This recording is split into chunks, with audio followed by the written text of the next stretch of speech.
Hello दोस्तों, welcome है आप सभी का मेरे यूट्यूब चैनल साइल एजुकेशन क्लासेस में।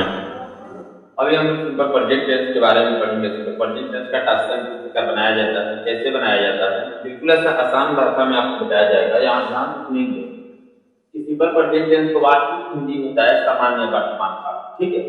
तो सिंपल प्रेजेंट टेंस को हम लोग एक प्रेजेंट इंडेफिनिट टेंस भी बोला जाता है, प्रेजेंट इंडेफिनिट टेंस भी कहा जाता है, ठीक।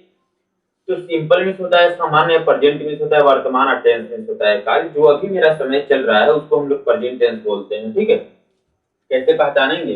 इसका रूल्स है कि जिस हिंदी वाक्य क्रिया के अंत में, जिस हिंदी यानी हिंदी में वाक्य क्रिया, वह क्या होना चाहिए? क्रिया होना चाहिए। अब बात यहाँ आ जाती है कि हम हिंदी में क्रिया को कैसे पहचानेंगे, ठीक है। तो क्रिया की पहचान करने के लिए हिंदी में जिस शब्द के अंत में न पाई ना शब्द लगा हो, ऑटोमेटिक वह क्रिया हो जाता है। जैसे में आना, जाना, खाना, पीना, रोना, उठना, बैठना, ये सभी क्रिया होते हैं, ठीक है। क्रिया के अंत में ता है, ती है, ते है लगा हो, वह ट्रांसलेशन यानी अनुवाद प्रेजेंट यानी सिंपल प्रेजेंट टेंस में बनाया जाता है, ठीक।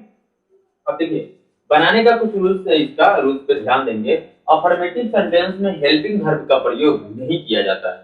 अफर्मेटिव सेंटेंस में हेल्पिंग वर्ब का प्रयोग नहीं किया जाता है। तो अफर्मेटिव सेंटेंस को बनाया कैसे जाता है? तो एक मेरे पास है सब्जेक्ट, उसके बाद है वर्ब वन या वर्ब फाइव। अब दोनों में से कौन लगेगा? तो यहाँ मैं अभी बता रहा हूँ आप लोगों को, वर्ब वन क्या है, वर्ब फाइव क्या है। उसके बाद ऑब्जेक्ट हो गया, यानी कर्ता किस पर जाकर काम कर रहा है। उसके बाद होता है नेगेटिव सेंटेंस। नेगेटिव का हिंदी होता है नकारात्मक वाक्य, जिसमें सब्जेक्ट प्लस डू या does plus not plus verb one plus object. फिर इंट्रोगेटिव सेंटेंस में आ जाते हैं डू या does plus subject plus not plus verb one plus object. फिर उसके बाद डब्ल्यू एच क्वेश्चन वर्ड्स में आ जाते हैं। तो यहाँ है W H question plus do या does plus subject plus not plus verb one plus object. यहाँ ये स्ट्रक्चर है इसका कि अब ट्रांसलेशन कैसे बनाया जाता है। तो सबसे पहले हर ट्रांसलेशन में आपको सब्जेक्ट दिया गया है, और सब्जेक्ट के अनुसार ही हम हेल्पिंग वर्ब का चुनाव करते हैं। सब्जेक्ट जैसा होगा उसी के अनुसार हेल्पिंग वर्ब का चुनाव किया जाता है। तो सबसे बड़ी चीज क्या है कि हम सब्जेक्ट के बारे में जान लें, आखिर वह सब्जेक्ट है क्या।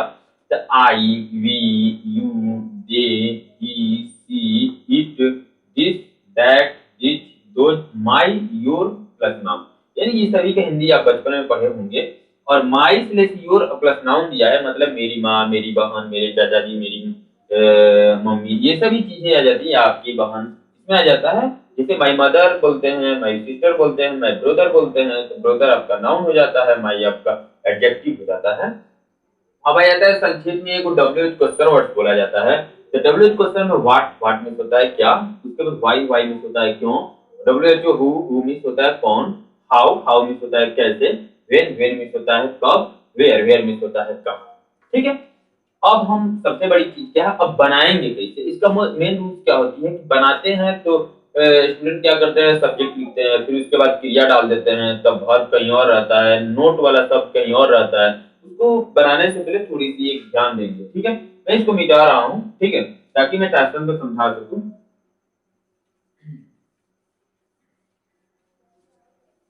देखिए मेरे पास चार ट्रांसलेशन है, चारों ट्रांसलेशन को किस एंगल से बनाएंगे, मैं चारों को यहाँ उतार रहा हूँ, ठीक है। थोड़ा ध्यान से देखेंगे ट्रांसलेशन कैसे बनाया जाता है। मान लीजिए वह घर जाता है, ठीक है।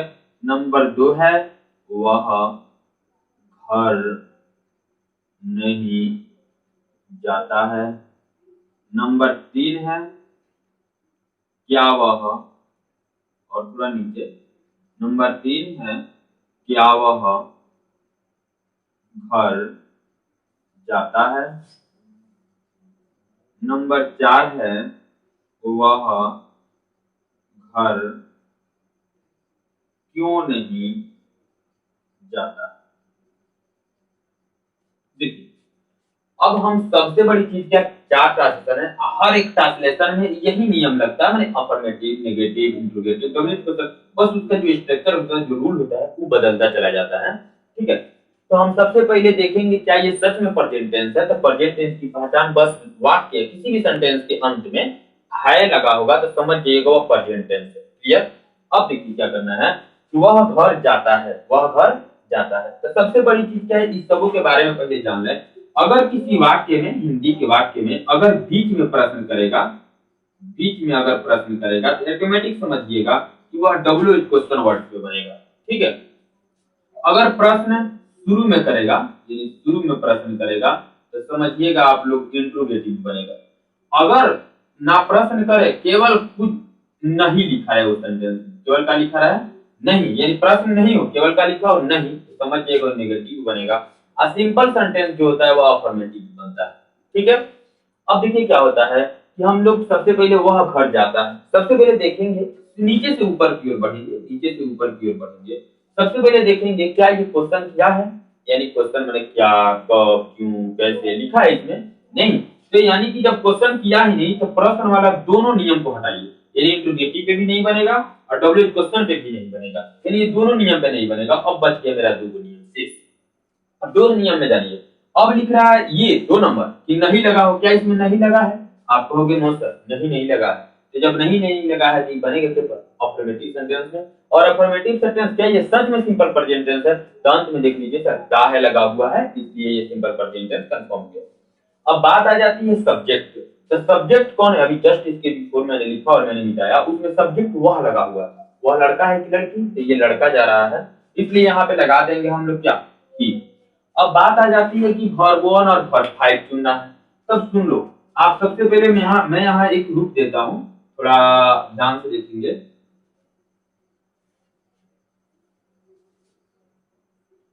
Verb 1, verb 2, verb 3, verb 4, verb 5। मान लीजिए फॉर एग्जांपल मैं ईट का लिखता हूँ, ईट, ईट, ईटन, ईटिंग और ईट। ई दोनों को तो याद करना पड़ता है आप लोगों को, ठीक है। ईट हमेशा प्लूरल होता है, यानी वर्ब 1 हमेशा क्या होता है? प्लूरल होता है, इस बात को हमेशा याद रहे। आप वर्ब 5 हमेशा क्या होता है? सिंगुलर होता है, ठीक है। अब आप सोच में पड़ गए कि हम वर्ब 1 लगाएंगे वर्ब 5, तो वह जो है थर्ड पर्सन का सिंगुलर नंबर होता है, यानी सिंगुलर माने एक वचन। तो जब सब्जेक्ट एक वचन है तो हमारा वर्ब भी एक ही वचन होगा। तो आप अभी जस्ट बोले हो सर कि सबसे पहले पहचान देख लो कि यस है, यस वर्ब में लगा होगा तो वर्ब 5 है। अब कुछ नहीं लगा होगा, सिंपल होगा तो वर्ब 1 है। और जो में आईएनजी लग गया होगा वो वर्ब 4 है। आई दोनों को याद करना पड़ता है, वर्ब 2 को भी और वर्ब 3 को भी। क्लियर? अब बात आ जाती है कि अगर सब्जेक्ट तुम्हारा अकेले है तो वर्ब भी तुम्हारा कौन लगाना होगा? अकेले।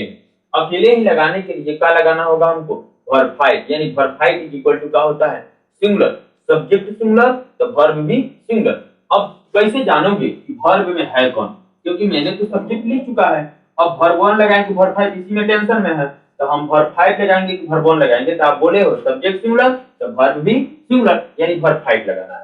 अब बात आ जाती है कि सेंटेंस में आखिर वर्ब है कौन? हमने अभी बोला आपसे कि जिस शब्द में न पैना शब्द लग जाएगा तो ऑटोमेटिक का हो जाएगा?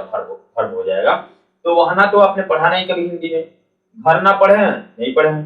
जाना पढ़े हैं तो आप कहोगे यस सर पढ़े हैं। तो जाना जब पढ़े हैं तो जाना का अंग्रेजी क्या होता है? गो। क्या होता है? तो गो। तो मैंने सब्जेक्ट लिख दिया है और उसके तुरंत बाद बोल रहा है वर्ब लगाने को, तो वर्ब 5 लगाएंगे तो यहाँ पर हो जाएगा गो। आई में का जोड़ देंगे? यस, तब ना बनेगा एक वचन हो, तो वर्ब गोज। उसके बाद कहाँ जा रहा है? तो घर। तो किसी दिशा को जब दर्शाएगा ना, यानी कर्ता का काम किसी दिशा की ओर जाने की होगी तो उसमें टू जोड़ देंगे। टू का मतलब होता है की ओर, यानी से भी होता है की ओर। कहाँ जा रहा है वो? हाउस। ठीक। अब फिर आ जाते हैं हम दूसरे नियम पे। वह घर नहीं जाता है, वह घर नहीं जाता है। फिर यहाँ नीचे से चलेंगे, फिर मैं इसको निकाल दे रहा हूँ। फिर यहाँ नीचे से चलेंगे, फिर देखेंगे क्या इसमें प्रश्न किया है। तो जब आप कहोगे ना सर इसमें कहीं क्या, कब, क्यों, कैसे नहीं लिखा है इसमें, तो आप क्या करो? दोनों नियम को हटाओ, यानी WH क्वेश्चन भी हटाओ और इंट्रोगेटिव भी हटाओ। तब किस में आ जाएंगे हम लोग? नेगेटिव में। तो नेगेटिव का सब्जेक्ट कौन है? तो सब्जेक्ट आप कहोगे सर कि वह है। क्या है? वह। अभी जस्ट मैंने बोला लड़का है तो हम क्या लगा देते हैं? ही।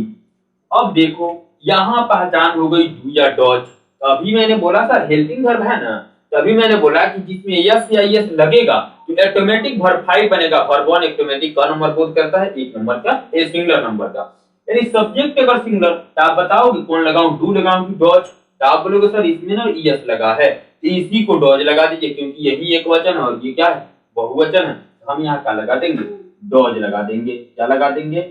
डॉज लगा देंगे। क्लियर? अब आ जाती है नोट कह रहा है लगाने को, मैं नोट लगा दे रहा हूं। उसके बाद वर्ब वन, वर्ब कौन है, जाना, जाना तुम ही ना बोले हो, गो, कहां जाना, टू हाउस। तो देखो किसी भी पर्सन की पहचान उसकी वर्ब को अगर चुनना हो तो तुरंत बाद चुनेंगे, बाद वाले वर्ब से हमको कोई मतलब नहीं रहता, वो वर्ब वन में हमेशा आता है। क्लियर। अब बात आ जाती है थर्ड रूल, थर्ड को कैसे बनाएंगे। देखो यहाँ पे ट्रांसलेशन है, ट्रांसलेशन के फर्स्ट में क्या लिखा हुआ है, क्या लिखा हुआ है यहाँ पे, शुरू में प्रश्न किया है, तो शुरू में जब प्रश्न करता है तो किस नियम पे बनाएंगे, इंट्रोगेटिव पर। कोई भी टेस्ट करो शुरू में अगर प्रश्न करे तो इंट्रोगेटिव पर, और इसका जवाब आंसर भी अगर देना चाहो तो यस या नो में ही दिया जाता है, ठीक है, बट पूछा जाए तो, ठीक है। अब तीसरा ट्रेप आता है, ठीक, जब तीसरा ट्रेप आता है तो इसमें शुरू में प्रश्न किया है, जब शुरू में प्रश्न कर रहा है तो शुरू में जब प्रश्न करेगा तो किस तरीके से बनाएंगे, इस नियम पे इंट्रोगेटिव, पहले ही बोला है शुरू में प्रश्न, ठीक है। तो सबसे पहले हम क्या पहचानेंगे, सब्जेक्ट। तो जब सब्जेक्ट पहचानेंगे तो इसमें सब्जेक्ट कौन है, तो आप कहोगे सर वह, कौन है, वह, तो ही हम लगा देंगे, और ही के जस्ट पहले, ही के जस्ट पहले अब डू लगाएं कि डॉज, यानी कि अगर सब्जेक्ट सिंगुलर तो ही दोनों में से भी सिंगुलर लगाएंगे। तो सिंगुलर कौन है सर, जिसमें यस है, यस लगा होगा, जिस वर्ड में यस है, यस लगा होगा, हम क्या लगा देते हैं यहाँ पे, क्या, डॉज लगा देते हैं, यानी ये दोनों में से एगो लग गया, सब्जेक्ट लग ही गया। नोट लगाना, इसमें नोट है, छोड़ दीजिए। वर्ब कौन है, जाना, कहां जाना, गो, कहां जा रहा है, घर, यानी कि टू हाउस। अब यहां देखिए, वह घर क्यों नहीं जाती, इसमें कहां क्वेश्चन किया है, बीच में, तो जब बीच में क्वेश्चन किया है तो ये बनेगा डब्ल्यू एच क्वेश्चन वर्ड पे, कहता है डब्ल्यू एच क्वेश्चन पहले लिखो, तो लिख दो ना, क्यों का अंग्रेजी क्या हो गया, वाई। उसके बाद डू डोज लगाएंगे तो जब सब्जेक्ट पहचानेंगे तब, सब्जेक्ट में कौन है, आप जोड़ो, देखो सब्जेक्ट जस्ट बिफोर लिखा था उसमें वह लिखा गया था, तो मैं देखो डब्ल्यू एच क्वेश्चन तो लिख दिया, उसके बाद डू डोज नहीं, उसके बाद लिखेंगे सब्जेक्ट, सब्जेक्ट कौन, ही, और ये दोनों के बीच में ना डू डोज लगाना था, तो ये दोनों के बीच में क्या लगेगा, डू या डॉज, सब्जेक्ट के साथ जब सब्जेक्ट सिंगल है तो हम क्या लगाएंगे, डॉज, तो यहाँ हम लगा देते हैं का डॉज। उसके बाद क्या हो जाएगा मेरा, नोट, नोट है इसमें, हाँ है, तो लगा देंगे नोट, ठीक है। उसके बाद वर्ब कौन है, तो वर्ब है हमारा जाना, तो जाना का अंग्रेजी हो गया क्या, गो, वर्ब वन में लगाना है, कहां जा रहा है, सब्जेक्ट क्या है, टू हाउस, ठीक है। देख लीजिए, अगर समझ में नहीं आ रहा कमेंट में जरूर बताएंगे, और जाते समय मैं एक लास्ट बात बोलता हूँ, अगर वीडियो पसंद है तो लाइक शेयर और सब्सक्राइब जरूर कर दें।